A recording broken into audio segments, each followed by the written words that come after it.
moment of fun. Information not to miss. Time for great laughters. Candy Talks. Candy Talk! Candy Talk. Ang saya-saya.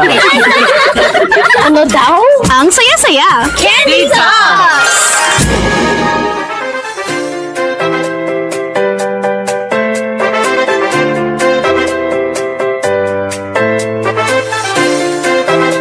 Good morning!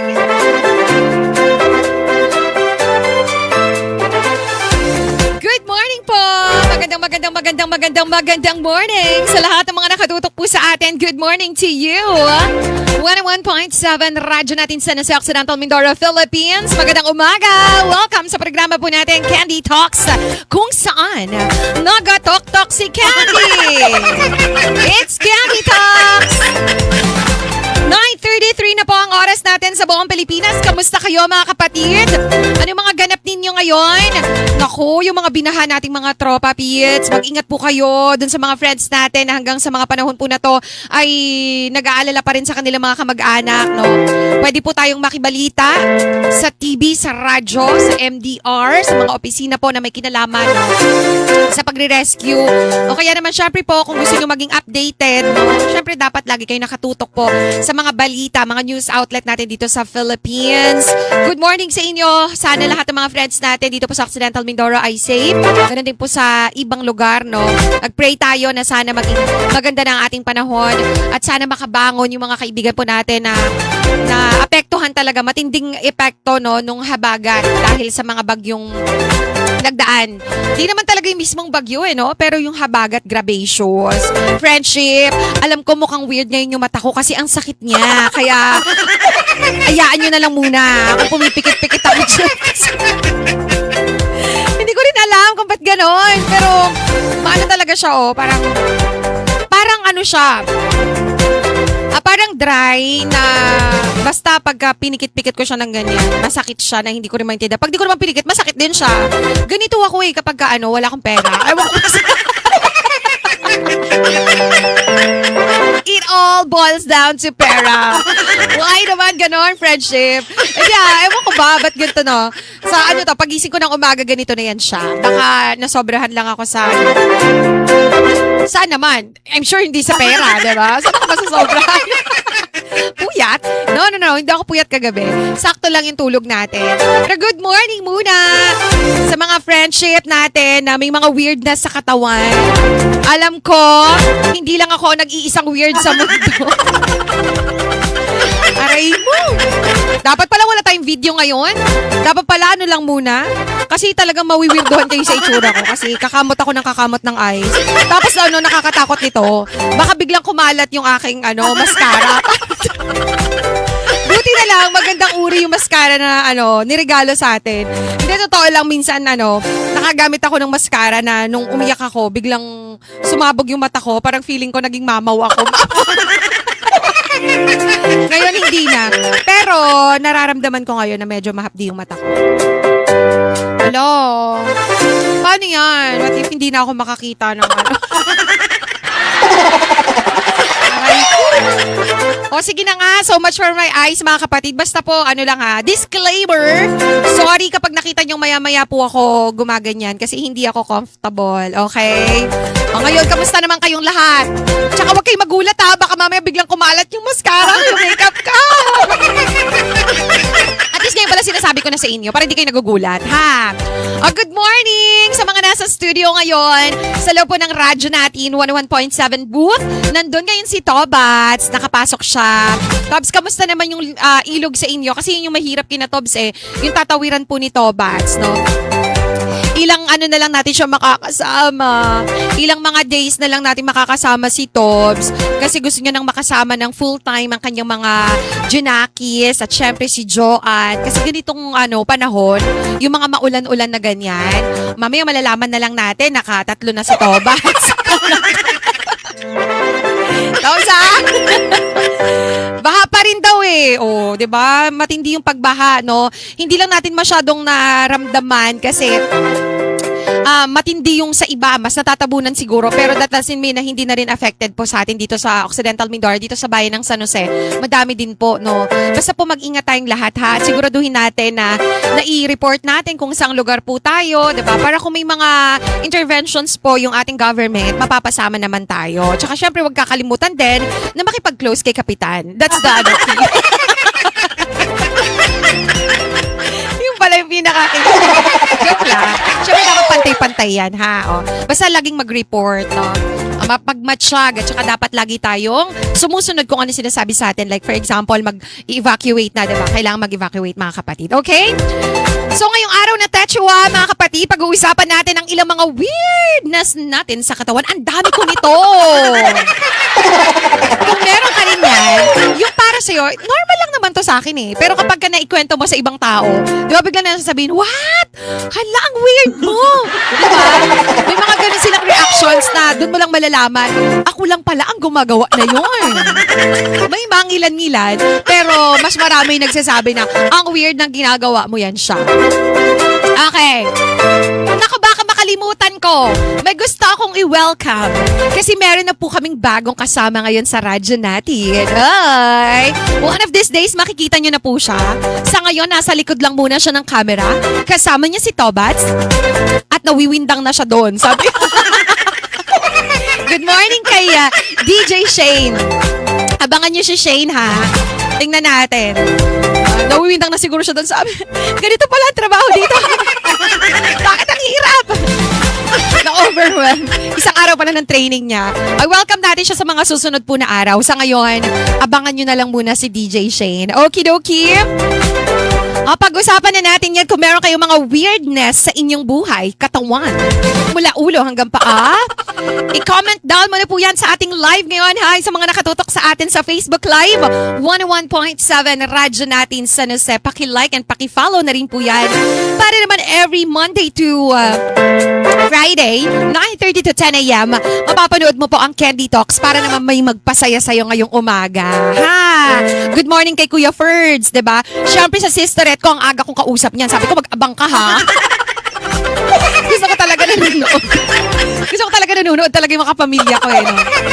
Gusto ko masaya sila every day. Kaya good morning sa inyo. Maaliwalas na daw ang panahon sa may bandang Cavite naman yan. Kuya, kamusta naman sa inyo? Sayang gamitin hanggang ngayon, sayang pa rin. Yung Kois? Ano yung sayang, Kois? Ano yung sayang? Ipaliwanag mo, Kuya Ferds. Okidoki. Weirdness number 1. Uy, mag-comment kayo ha kung ganito kayo. Kapag may bagong gamit, syempre ito yung nasa caption natin. Hindi mo rin ba siya ginagamit? Diba? Yung excited kang bilhin tong gamit na to, ay, gusto ko to. Tapos pagdating sa bahay, huwag yung gagamitin niya bago pa yan. Pag nakita ng kapatid mo, no, gagamitin na sana niya. Kaso nagalit ka, hindi yan gagamitin. Bagong bili ko yan. Tapos umabot na ng 3 years. Bago pa rin, hindi mo nagamit. Ang matindi nun, di ba kung makeup yan, na expired na hindi mo na nagamit. Di ba? Bakit? Ang tanong ay sobra kang nagtitipid. Di ba? Sobra kang nagtitipid, pero hindi mo naman tinitipid yan nung binili mo yan. Di ba? Bumili ka nga yan kay wala kang pera di ba? Nilaksan mo yung lobo, tas ayaw mo gamitin. Sino mga ganito? Tas ang kamay. Iwaga-iway. Huwag kayong mahiya. Marami tayo dyan. Okay? Ay, baka mahiya kayo ha. Today is confession day. This is not a judgment day. Ano ba judgment day? Nakatakot naman yun. Sorry. Iba na lang. Baka magalit sa atin si Papa Jesus. Ano to? This is not the day to judge you guys. Yan. I-confess nyo lang yan. Tapos bawal may mag-judge ngayon na. Kung gusto nyo po mag-judge sa ibang live na lang kayo tumambay. Dito, tinatanggap natin muna lahat ng mga weirdest ng ating mga friendship.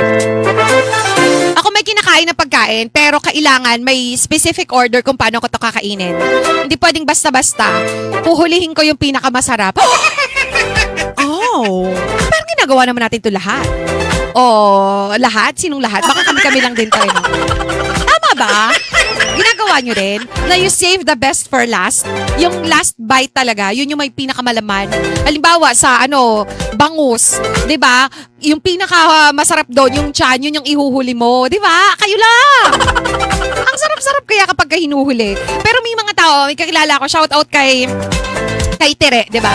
Sa kainan, mahina 'to eh. Mahirap 'tong kasama sa kainan. Kasi kapag nasa tawag dito yung buffet, 'di ba? Ang setup diyan, kukuha ka na ng madami, 'di ba? Iba-ibang plate tapos nakalagay lang siya sa mga gilid-gilid. Pero si Tere, no, shout out kay Tere, dati nating JJ, ay hindi siya kumakain, no. Ayaw niya yung magkakasama yung pagkain sa plato. Batch by batch po siya. Kaya tingnan mo si Tere ngayon, payat siya. Mahirap yun. Ayoko ng ganon. Para tuloy siya pa naging weird. Bakit? Kasi nga, di ba tayo halos parang lahat naman tayo ginagawa natin. Kakain tayo lahat dahil kahit sama-sama lahat ng pagkain doon. Sabay-sabay natin kakainin niya. Pero hindi mo naman siya like ihahalo-halo. Sa Korea nga, hinahalo-halo lahat, di ba? May mga pagkain na ewan. Pero si Tere, hindi talaga. No, pagkakain, halimbawa ulam ngayon, adobo. Tapos adobo lang muna, uubusin niya muna yan with rice. And then saka siya kukuha ng another apretada, 'di ba? Tapos another, yung isa, tawag dito, mechado, ganyan. Tapos kaldereta. 'Di ba? Ayaw niya po yung kahit halos pare-pares lang din naman yung mga yung mga ma-determine kung alin doon ang mechado, 'di ba?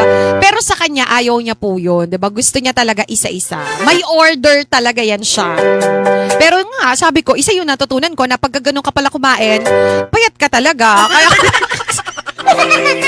Kaya effective to para sa mga nagda-diet. Kung gusto nyo ganun ang gagawin nyo, isa-isa lang po muna. Kasi kapag ka bumalik ka, wala ka nang babalikan. Akala mo lang meron. Pero wala na. Ay, ubus na. Lalo kung mga kasama mo kay matatakaw. Lugi, Jai. Lugi talaga. Kaya yun, tuloy. Slim tuloy si Tere. Shout out, Tere. I miss you, babe. Kapag may nakita akong tao na kamukha ng kakilala ko, iniisip ko buong araw kung siya ba talaga yun? Sabi niya. Di mo kasi nilapitan. Di ba? Maliban sa di mo nilapitan, pumunta na nga sa'yo, nagbisi-bisihan ka pa sa cellphone. Kunyari may kausap, ang bihira. Pero wag ka naglalaro ng Tetris. Umilaw yung Tetris. Ako lang ba? O ganun din kayo? Di ba minsan kapag di tayo sure, kakilala mo ba yun? Di ba? Hindi tayo basta-basta kumakaway. Kasi baka na-trauma na tayo. Baka may karanasan ka na minsan na kumaway ka, akala mo kakilala mo, tapos akala mo kinakawayan ka din. Di ba minsan kahit di natin kilala eh. Basta parang feeling mo sa may part mo kumaway, sa may area mo, ikaw kakaway ka din, ngingiti ka din. Only to find out, di ba, na nasa likod pala yung hindi pala ikaw. Medyo nakaka-hurt siya ng mga very, very light. Pero pag na-realize mo, sa bahay ka na lang talaga tatawa, diba? Tapos matagal yan mawala. Kahit mga ilang taon na, maaalala mo pa rin. Diba? Kahit kumakain ka, nag-toothbrush ka, bigla ka na lang sisigaw.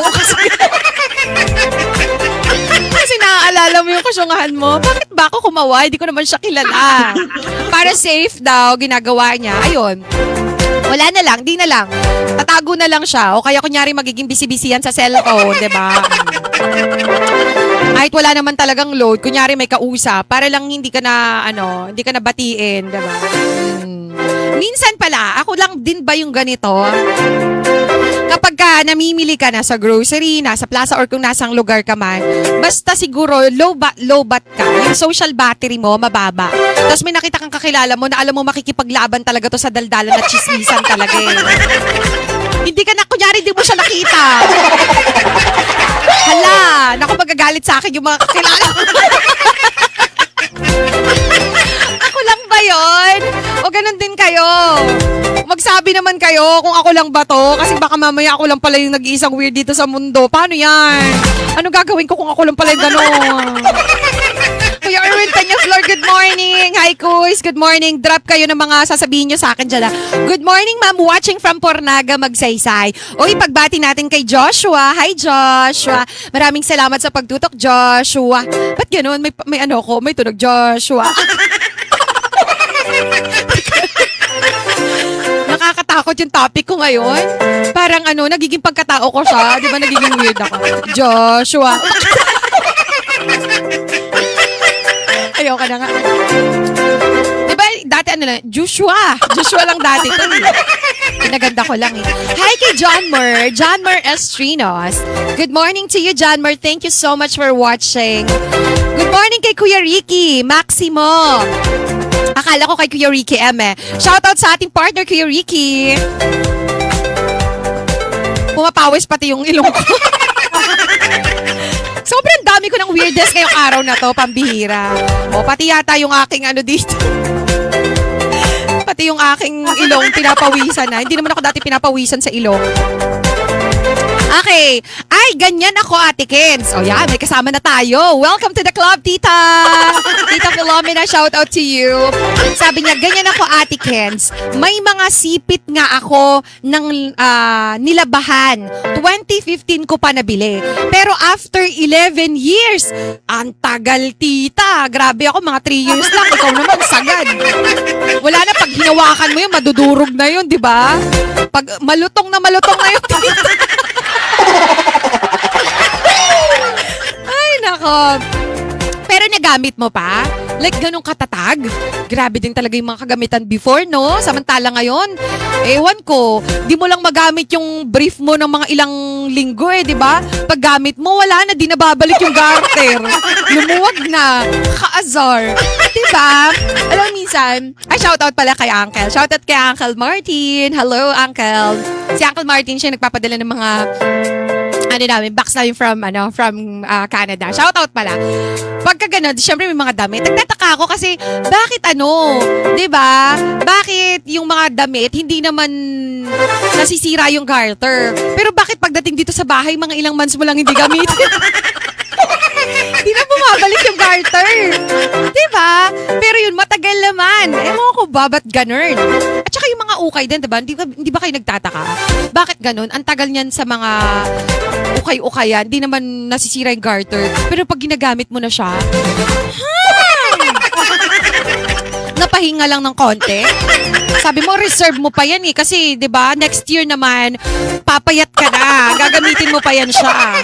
Kaso nung ginamit mo, nung in-stretch mo, hindi na siya bumalik. Kakazor, di maganda. Di pa naman ako marunong manahin. Love it! Ang ganda ng outfit, sabi ni Ma'am Jem. Ay, sis! Good morning, sis! Salamat, salamatations. This is brought to me by... My crop top is brought to me by my pamangkin, Ira Joyce Barbasa. Yeah, pasalamatan natin si Ira Joyce. Thank you so much to you, Bibi. Si Ira po yung nagbibigay ng mga damit ko, mga outfit ko. Pag may nakita kayo mga crop top ko, hindi po ako bumibili ng crop top. No. Never ever. Sa dami ng crop top ko, wala pa akong binili doon. Binibigay lang po lahat yan. Kaya salamat sa mga sponsors natin. Wow! Sponsors, mga pamangkin, mga friendship, no? Kasi nakikita nila, mahilig ako sa crop top. Ginagamit ko po siya for hosting. Supposed to be pang hosting ko talaga yan. Kaya ginagamit ko siya ngayon kasi nga, hindi naman ako nakakapag-host. Kaya dito lang. At isa pa, hindi nyo naman nakikita na nakapajama ako sa baba.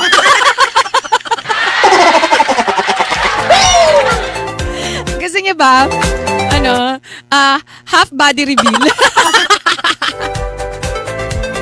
Wag na. Baka diba?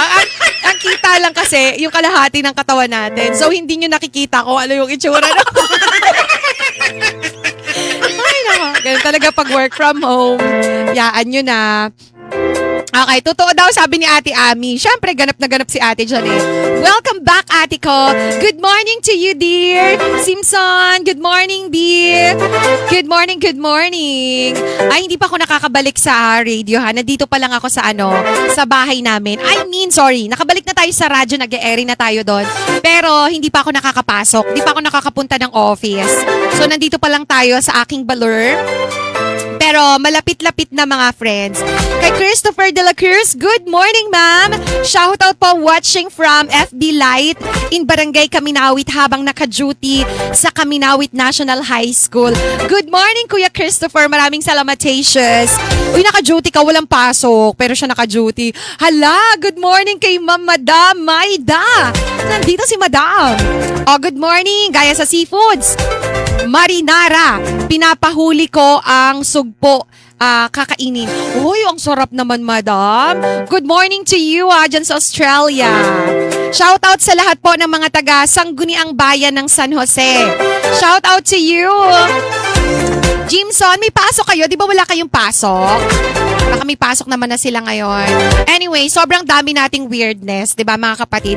Merong iba pa dyan na kapag ka naglalakad at may bit-bit na bit-bit na timba, di ba? Minsan tayo gumaganyan, tumatagilid, no? Kahit di naman natin alam kung bakit gumaganon tayo.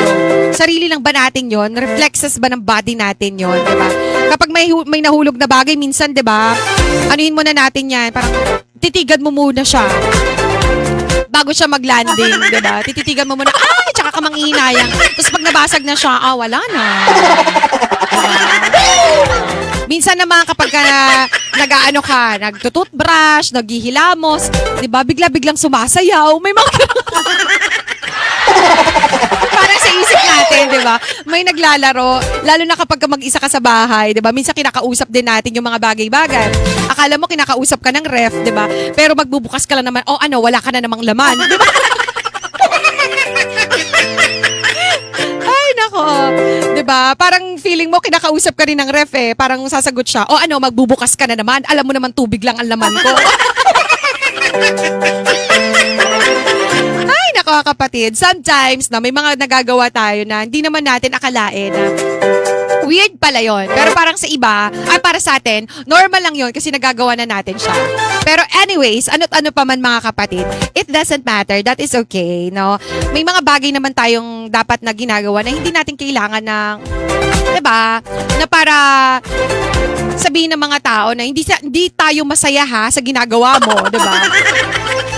As long as hindi ka naman nakakaapekto sa kanila, hindi ka nakakasakit, no?